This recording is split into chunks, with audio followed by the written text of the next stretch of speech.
Hi guys. So இன்றைக்கி எங்கள் அம்மா வீட்டுக்கு வந்திருக்கேன். எங்கள் பாட்டிக்கிட்ட பழைய காலத்தில் நிறைய கதைகள் இருக்கும்ல, கதைகள்லாம் வந்து இது அதை ஃபாலோ பண்ணுங்கள், இதை ஃபாலோ பண்ணுங்கள் அப்படின்னு சொல்லுவாங்கள்ல. அந்த மாதிரி என்னென்ன விஷயங்கள்லாம் வந்து பொய்யா கதை கட்டியிருக்காங்க அப்படின்றது தான் வந்து இப்போ நம்ம தெரிஞ்சுக்க போகிறோம். அதுக்கு தான் இந்த வீடியோ. அதை ஃபுல்லாக பாருங்கள், ஒரே ஃபன்னாக போக போகுது. வீடியோவை பாருங்கள்.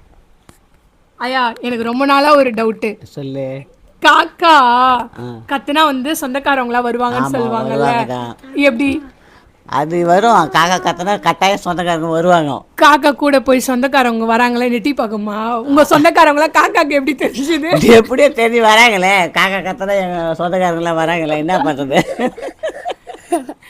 ரெண்டாவது இன்னொரு பெரிய டவுட்டு.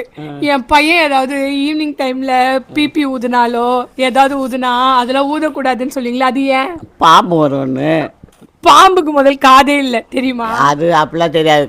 பாம்பு வரும். அதை எப்படி வரும்? பாம்போட நாங்கள் சொல்ல மாட்டோம். ராத்திரியில் வரும் வரும். எப்படி வரும் தெரியாது. அதனால நாங்களாம் அந்த காலத்தில் அப்படி தான் சொன்னாங்க. எங்கள் அம்மா அப்பாலாம் நாங்கள் அதை அப்படி தான் யூஸ் பண்ணுவோம். பாத்தீங்களா கைஸ்? ஆக்சுவலா அவங்களுக்கே எதுக்காக ஃபாலோ பண்ணணும் அவங்களுக்கே தெரியாது. ஆனா இந்த மாதிரி தான் நம்மளுக்கு நிறைய கட்டுக்கதைகள்லாம் இருக்கும். இருங்க, இன்னும் ரெண்டு கேட்குறேன். அதுக்கு அடுத்தது வந்து சரி,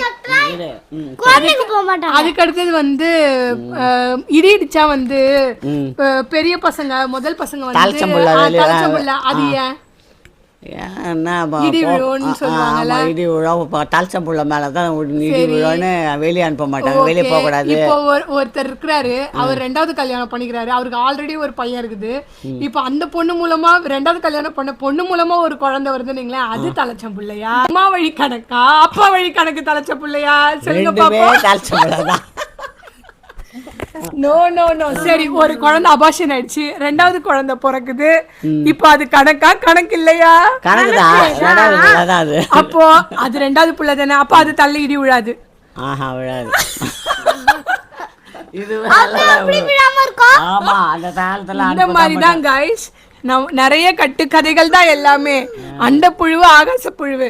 ஆனா அது இப்ப வரைக்கும் வந்து இது அப்படிதான் அது இப்படிதான் அப்படி சொல்லிட்டே இருப்பாங்க. ஓகே கைஸ், இன்னும் நிறைய ஃபன் போயிட்டே இருக்கும். நான் தொடர்ந்து இந்த மாதிரி ஏதாவது ஃபன் வீடியோஸ் போடுறேன். பாய்.